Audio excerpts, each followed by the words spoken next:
Your position is no longer essential, he said, with that smug tech bro calm people use right before they walk into traffic wearing VR goggles. Across the table, the CEO gave me that empty smile he practiced in mirrors and investor decks. Behind him, the HR director blinked like a hostage reading off a ransom note. The whole room smelled like vanilla air freshener and cowardice. I didn't say a word, just set my security badge on the table like a poker chip, slid the folder across the glass, and waited for the thank you they'd rehearsed. He launched into some hallmark eulogy about your years of service and the shifting priorities of today's competitive defense landscape, which is corporate for some McKinsey intern told me you're expensive. I nodded, polite as hell. Let the man keep his dignity while he signed his own execution notice. He thought he was pruning dead weight. What he didn't realize? I was the soil, the named security officer, the compliance backbone, the clearance holder whose federal authorization literally propped up the firm's defense charter. No signature from me, no contracts. No contracts, no business. But sure, Ted, let's call this restructuring. On the surface, I looked calm, professional, the boring woman in the sensible shoes who never caused trouble. But inside, it wasn't rage. It wasn't even betrayal. It was that click you hear when the last puzzle piece slides into place and you see the full picture, how deeply, profoundly doomed they were. Because here's the thing about defense compliance. You can't just fire the keyholder and expect the vault to stay open. There are rules. And while they spent their days whining and dining investors with buzzwords and balsamic glazed horseshit, I was the one quietly renewing our clearance paperwork, maintaining federal liaisons, ensuring every dotted I stood between us and a six-figure stop work order.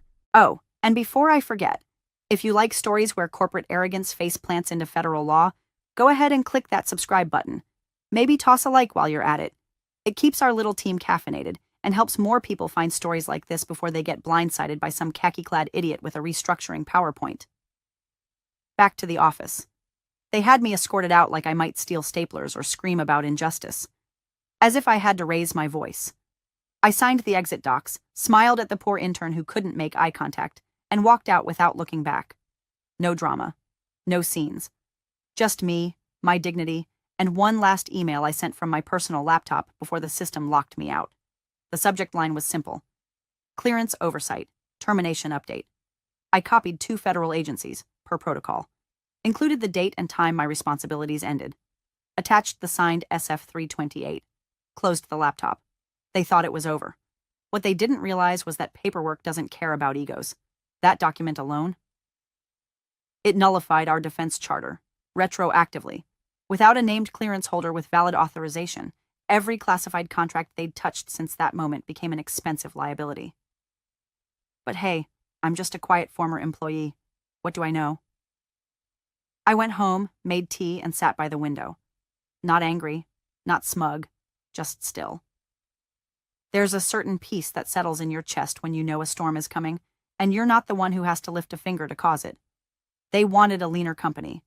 They're about to find out what it's like when compliance vanishes entirely. By the time I'd pulled out of the parking lot, HR had already flagged my credentials for revocation. You could feel the desperation in their email timestamps. One at 3:04 p.m., one at 3:07, then another at 3:08 marked urgent, urgent, urgent. They were trying to chase the bullet after they pulled the trigger.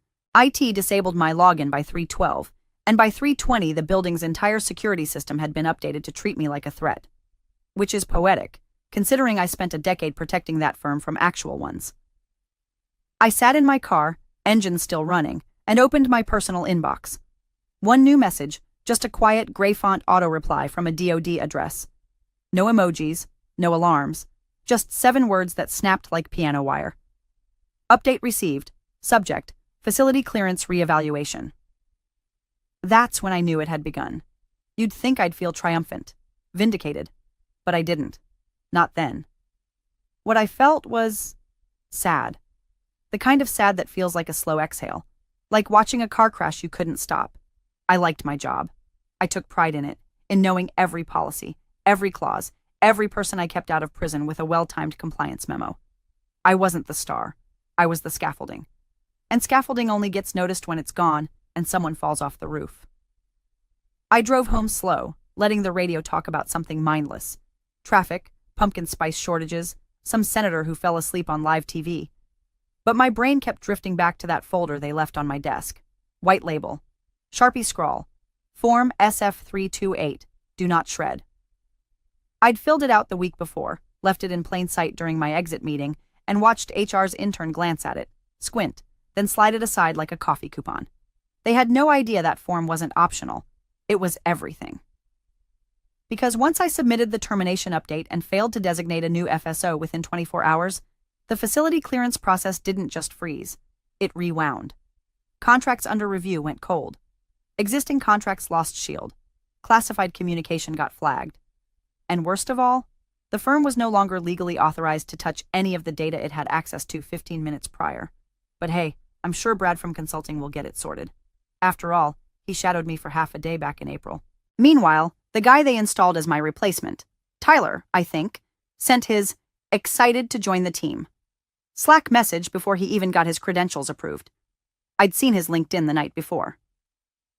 Compliance enthusiast, no clearances, no active certs, but he had that hungry MBA face and a TEDx talk on leadership.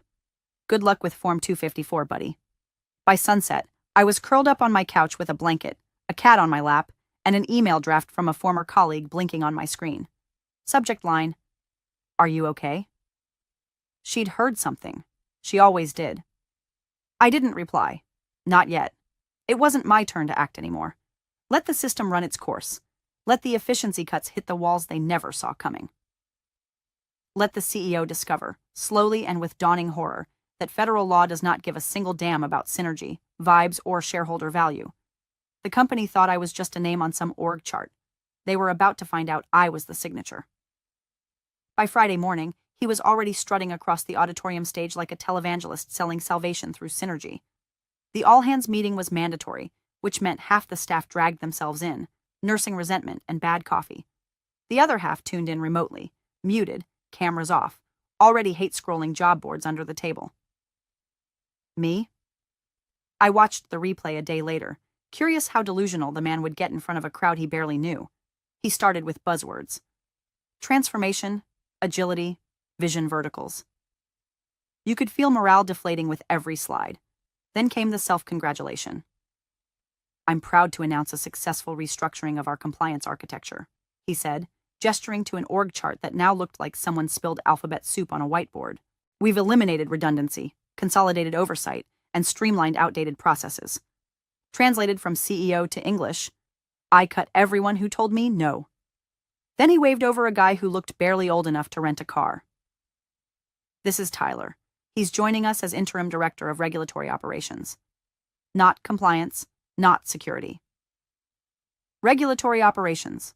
The kind of title you invent when someone's unqualified, but you still want them to sound important." Tyler wore skinny slacks and a baby blue blazer like he'd been peeled off a startup ad. He grinned like he didn't realize he was stepping into a minefield and said, "Thrilled to be here. Let's make compliance awesome again." Somewhere in the back, an engineer snorted into his thermos. No one clapped, but no one challenged it either. They never do, not in real time. That's how men like our CEO thrive, by surrounding themselves with silence and people who confuse LinkedIn endorsements for actual qualifications. He clicked to the next slide, a bullet point list of upcoming milestones. At the bottom, finalizing submission for Project Cardinal, Q4. That one made me sit up. Project Cardinal wasn't just a classified bid. It was classified high side. Any involvement required an active facility security officer with Tier 3 clearance minimum. No exceptions. No consultant oversight.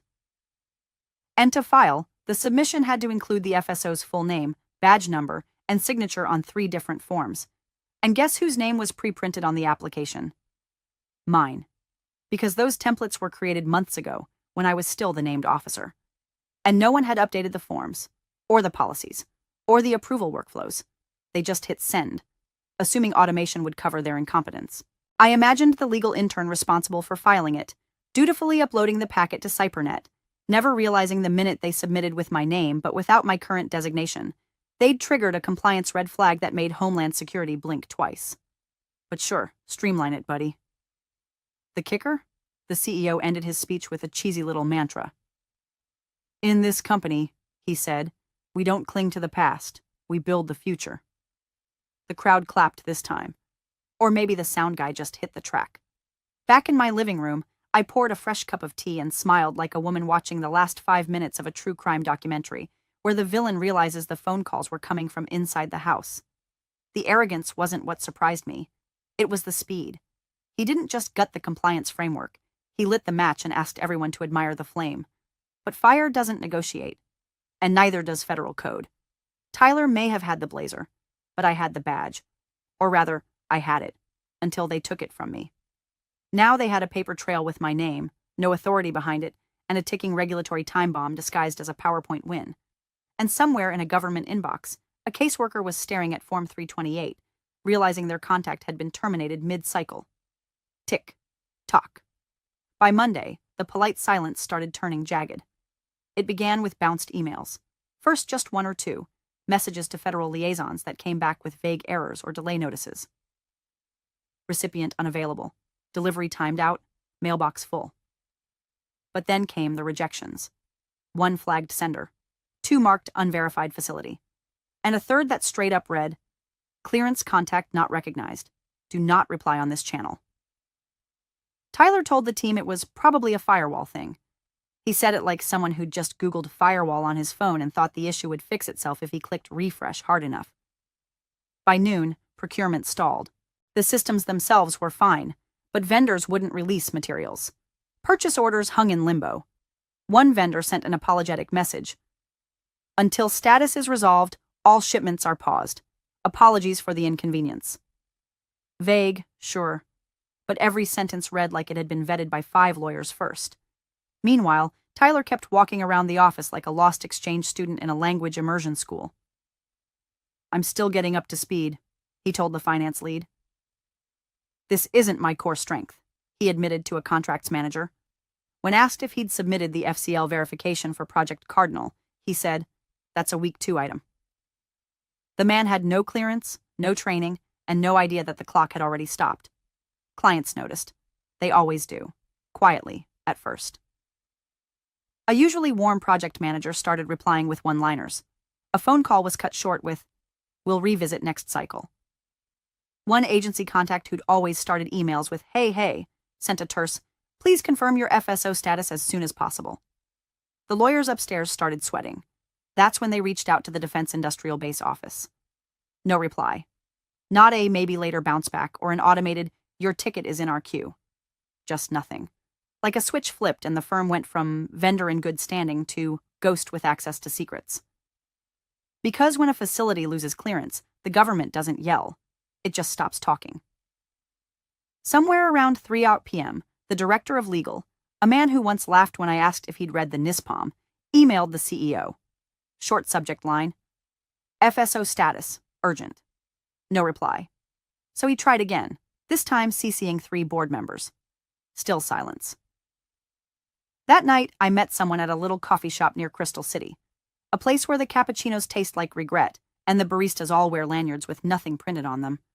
He was already seated, mid-50s, plain suit, no business card, just a folded manila envelope and a face that had seen a lot of people fall on their own swords. I sat down. He said nothing for a long while, just tapped the envelope once. "Do they know what they did?" he asked finally. I shrugged. "They think they saved money." He smirked. "They burned their parachute on the way up." We talked in circles, the way people in our world do. He never said the company's name. I never said mine. But he knew. They always do. His final question was the only one that mattered. "Are you willing to stay out of it?" I nodded. "I'm just a private citizen now." That phrase sat heavy between us. Not bitter. Not smug. Just final. I didn't need to fight them. I didn't need to whistleblow or leak or seek revenge. I had done my part. Filed the forms, reported the termination, followed the process to the letter. The rest was gravity. The company hadn't been sabotaged. It was just following the rules I used to uphold. And now that no one was left to uphold them, those rules were finally having their say. The first real crack showed itself in the form of a rejection. Not a polite one, either. Just a hard-stop denial stamped across a PDF like a foreclosure notice. Incomplete submission. Unverified FSO credentials. It landed in legal's inbox at 8:47 a.m. By 9:10, every VP on the executive floor had seen it. By 9:20, someone finally asked out loud, "Wait, who signed our last DD Form 254? The room went still. Fingers hovered over keyboards. Emails paused mid-sentence. Tyler, who had spent the morning eating granola bars in someone else's office chair, looked up like a deer hearing its own eulogy. "I don't think I did," he said. "I mean, I reviewed some stuff. Maybe. It's all kind of a blur." That's when the panic started, because Form 254 wasn't just some internal memo. It's a legally binding document that authorizes the handling of classified information between entities. It requires the signature of the cleared FSO assigned to the contract. No FSO, no signature. No signature, no contract. It's not a "we'll fix it later" issue. It's a "you just opened a black site with a house key from Home Depot" issue. Legal tried to recover. "Okay, well, who's listed as our current FSO?" Someone pulled up the official record in JPass. Dead silence followed, because there was no current listing, no assigned officer, no continuity file, no valid signature since me. I wasn't just the last person to fill the role. I was the only one ever authorized for it at that clearance level. And, here's the kicker, on the last updated continuity form, I had been marked not just as the responsible officer, but as the sole continuity designee. It wasn't just sloppy oversight, it was total dependency. And now I was gone. In the legal war room, someone dropped their phone. Another began whispering into a headset, trying to figure out if the classified data delivered 2 weeks ago was now considered a breach. Because if that contract was executed under invalid credentials, that wasn't just a compliance issue. It was a federal violation. Tyler looked like he wanted to crawl into the fluorescent lights and disappear. "I thought Sarah transferred everything before she left," he said weakly. "She did," one of the paralegals snapped, voice tight. "She transferred it by filing the termination notice, which you didn't follow up on." By mid-morning, the CEO finally surfaced. Red tie, dead eyes. "Get it sorted," he growled. That was his leadership style. Bark at problems like they were disobedient dogs. But you can't bark at paper trails. You can't intimidate protocols. And you sure as hell can't bluff your way through classified compliance. The phone calls started shortly after. One from the prime contractor asking for clarification on our status. Another from a base liaison politely requesting we confirm active FSO coverage to maintain site access. And then, my favorite, a voicemail from a federal program manager, sharp and cold as steel. "Until verification is reestablished, consider your file and review. Access suspended."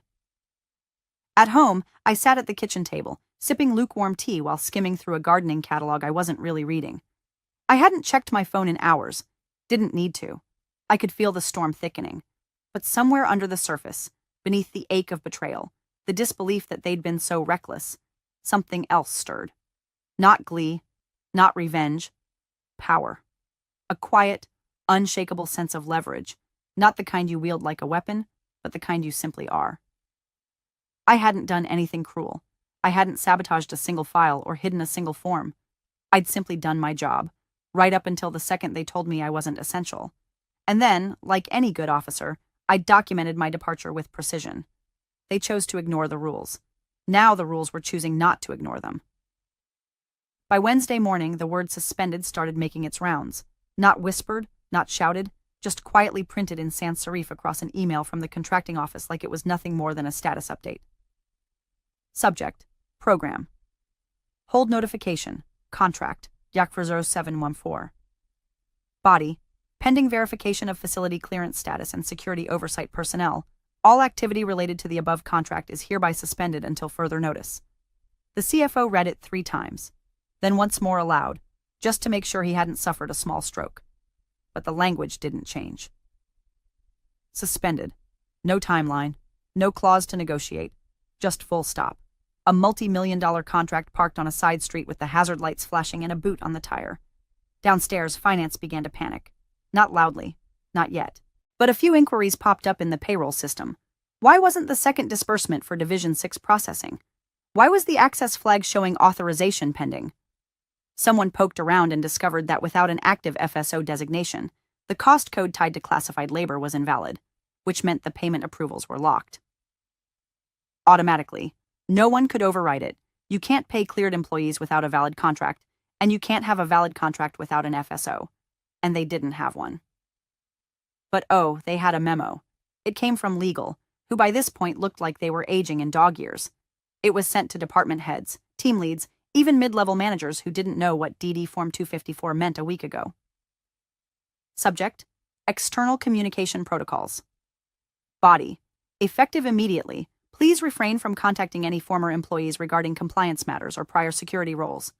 All inquiries must route through legal or executive ops. They didn't mention me by name, but everyone knew. It hung over the office like stale cologne.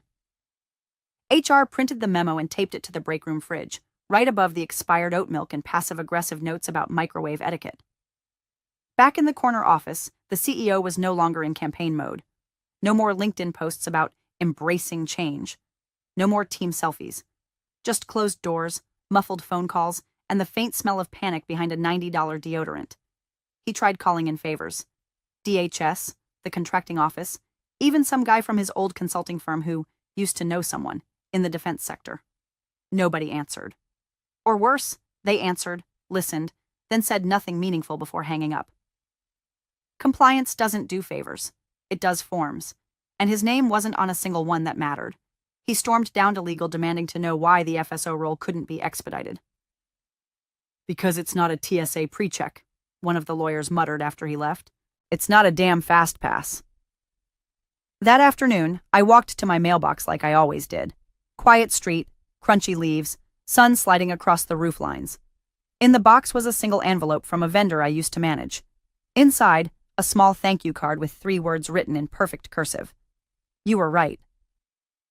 I stood there for a moment, letting the wind push my hair across my cheek. A week ago, I was just another name in the directory. Not flashy, not loud, just a line item in a budget they didn't bother to understand. Now, I was the gap, the breach they never saw coming. The oversight no one could backfill with PowerPoints and interns. The silence that made the whole machine seize up. And funny thing about silence, it echoes louder the longer it lasts. The company hadn't imploded yet. Not publicly, not catastrophically. But inside, the walls were closing in. Fast. They had traded certainty for charisma, policy for presentation, and me for Tyler. The only thing louder than the CEO's fury was the sound of 1,000 gears grinding to a halt because someone forgot to read the manual. And now I wasn't invisible anymore. It happened on a Thursday morning so quiet you could hear the copier jam from 3 rooms over. They arrived without fanfare. 2 federal agents in suits so plain they practically repelled small talk. No badges flashed, no SWAT theatrics. Just the kind of firm, measured gait that turns open floor chatter into held breath. One carried a slim leather folio. The other walked with his hands loose at his sides, like a man used to not needing to run. They checked in at reception with ID cards that made the intern's throat click audibly. She paged legal. Legal paged the CEO. The agents didn't sit down. They just waited. 5 minutes later, they were in the corner office with the glass walls and fake ficus. The door shut, blinds drawn. I wasn't there, obviously, but I knew the script. Agent 1 set the folio on the table like it was a final draft of someone's career obituary. Then he removed his glasses. Not quickly, not dramatically. Just a slow, practiced gesture that made the room colder somehow. He didn't raise his voice. He didn't need to. The woman whose security clearance holds your firm's charter, he said. Where is she? The CEO blinked. I'm sorry, I'm not sure I follow. She was terminated last week. Someone from legal jumped in. There was a restructuring initiative. We're in the process of... The agent didn't look at him. Just opened the folio and turned a document toward the CEO.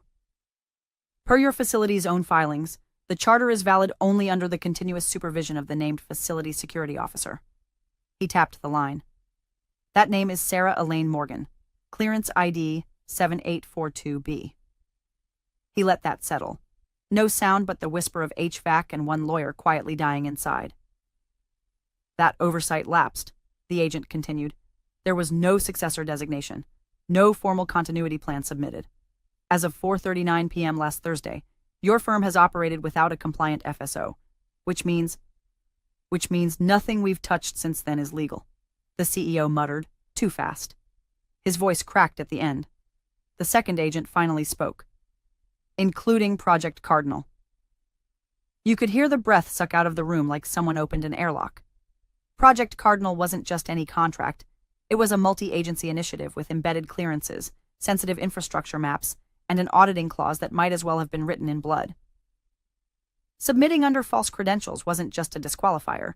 It was a criminal act. The CEO tried to recover, lurching toward corporate speak like a drowning man grabbing a soggy mission statement. We were under the impression that our interim director had— Your interim director, the first agent said, glancing briefly at a secondary file, has no clearance, no recorded credentials, and no formal authority under any defense compliance structure. Legal opened his mouth again, then closed it. The CEO stared at the paper like he could will the words into meaning something else. But they didn't shift. Federal forms don't bend, they break. And right now, so was he, because it had finally hit him. Not the loss of a contract, not the embarrassment, the scale, the realization that every decision he'd made to trim fat, to move fast, to disrupt legacy systems had culminated in a direct violation of the same laws that governed our firm's existence. He hadn't just fired a compliance officer, he had fired the keystone, and now the arch was collapsing. Elsewhere in the building, staff began noticing things. Meeting invites disappearing. Client logins revoked. Slack channels renamed to cryptic acronyms like Prelim Legal. Someone in HR cried in the stairwell. Someone else updated their resume during lunch. And me? I was sitting by the river with a paperback and a half-finished coffee, not far from the agency office where my clearance still lived quietly in good standing. The wind was nice. Geese honked. A man jogged past talking to his dog like they were coworkers. I didn't need to be there to watch the fall, because some things don't make noise when they break. They just stop working. By the next morning, the fallout had shape. Not rumors, not gut feelings. Paper. Stamped. Signed. Irrevocable. Project Cardinal. Contract status. Voided. It hit the inboxes like a funeral bell. A red seal notice from the contracting office, terse and surgical. They didn't bother with theatrics. Just a single paragraph, citing lapse in FSO designation, misrepresentation of security oversight, and non-compliance with clearance validation timelines. No appeals. No second chances. Attached beneath it, like a cherry on a toxic sundae, was a second notice. A retroactive suspension of another long-standing contract, the one with the satellite systems subcontract. Because when you lose good standing with one agency, the rest don't call to ask how you're holding up. They assume you're compromised. And then the phone calls started. Clients, vendors, quiet messages worded like breakups from people afraid to get messy. We're pausing upcoming collaboration. We'll revisit partnership opportunities in the next fiscal. We're initiating a reevaluation of vendor compliance requirements. Which all meant the same thing. We're out. In the office, it was open war. Executives canceling meetings with thin excuses. Legal running on fumes. Tyler, gone. Left a resignation email with no punctuation and a smiley face. HR scheduled resilience training. No one attended. Half the staff put their LinkedIn profiles on public. Then came the internal investigation. Board mandated. Independent. Brutal. Everyone knew who'd kicked the domino, and for a second, it looked like the CEO might try and pull the oldest trick in the corporate survival handbook. Blame the woman who left. He stood in front of the board, tired tie, bags under his eyes like carry-on luggage, and opened with the line, "Clearly there was a failure in the transition process." He implied, never outright said, that I had left without adequate notice, that my role hadn't been transparent, that I might have even known the damage it would cause, as if I'd slithered out in the night with secrets in a duffel bag. That's when legal spoke. A woman I'd never liked much, but who, God bless her, understood the weight of federal paperwork better than she did small talk. "We reviewed all documentation," she said flatly. Ms. Morgan filed her termination report exactly within protocol. The Form SF-328 was submitted within the mandatory timeline. She notified the contracting office, DHS, and the Defense Industrial Base. She designated no successor because no successor was cleared. Everything was by the book. The room got quiet in the way rooms do when truth slices the air like a scalpel. The CEO looked down. He didn't argue. But the CFO? He leaned back, muttered just loud enough for the mic to catch it. "Our charter was her clearance. We can't bid again until we rebuild from scratch." There it was. The sentence that took 10 years to earn and 10 days to watch crumble. Rebuild from scratch, meaning new application, new vetting, new compliance infrastructure, meaning re-audits, reauthorization, and likely losing every classified opportunity in the pipeline. They'd turned off the light and shot the electrician. And me? I was sitting at my kitchen table that evening, polishing off a piece of peach cobbler from a cafe near the Pentagon, watching a documentary about bees. I wasn't gloating. I wasn't popping champagne. I was calm. The kind of calm you feel when you walk out of a burning building knowing you didn't strike the match, but you made sure the fire exits were unblocked. I hadn't sabotaged a damn thing. I hadn't leaked. I hadn't plotted. I hadn't even spoken out. I just stopped holding the line. And they, so convinced I was background noise, never realized the weight I'd been carrying until I let it go. The company didn't collapse because of me. It collapsed because no one else knew where the beams were. The email came late, tucked between a gardening newsletter and a shipping confirmation for a mug I didn't remember ordering. Subject line, panel invite, oversight and ethics in high-stakes compliance. The sender was someone I vaguely remembered meeting once at a defense conference years ago, the kind of woman who wore neutral suits and could recite CFR citations from memory. She wrote, "We'd be honored to have you share your perspective. Everyone's talking about what happened. Your silence said more than some people's manifestos." I sat with it for a moment. Not flattered, not even surprised, just steady. The panel was virtual, of course. Half of us in clean blouses and pajama pants. A few hundred attendees, all muted. Government people, compliance officers, contract managers, folks who'd had to learn the word whistleblower in real time. When it was my turn, I didn't talk about the CEO, or the contract, or the exact timeline. I talked about responsibility, about what it means to know the rules, not to twist them or move fast and break things, but to honor them. I told them how compliance isn't the fire escape. It's the walls that keep the damn building standing. I said it soft even. No drama. Just truth. When the panel ended, I logged off and checked my inbox. New message. No subject. Just the preview. "Your story's making rounds. You did it with elegance." It was from a woman I didn't know. Different firm. Different state. Same industry. Same battlefield. She didn't need to explain. We speak the same language. The kind carved into the margins of forms and policies and security protocols no one celebrates until everything's on fire. I looked up from the screen and exhaled through my nose. There was no vindication in it. Just peace. Just gravity, finally doing its work. Across town, things were still unraveling. The CEO resigned. The press release used the usual phrases: pursuing other opportunities, transitioning leadership, grateful for his contributions. Meanwhile, the company was officially under federal audit. Half the board was lawyering up. The other half was pretending they'd raised concerns privately all along. I didn't bother watching. Instead, I logged into a new portal, a secure consulting dashboard for cleared professionals. The background was sterile gray. The font, dull. Nothing dramatic. Except one thing. My clearance, still active. I clicked into a new contract opportunity, reviewed the scope, checked the timeline, scrolled to the bottom where the client name was listed. It was a competitor. Direct. Aggressive. Hungry. The kind of firm that had always played second fiddle to my old company. Until now. I hovered for a second, then clicked accept.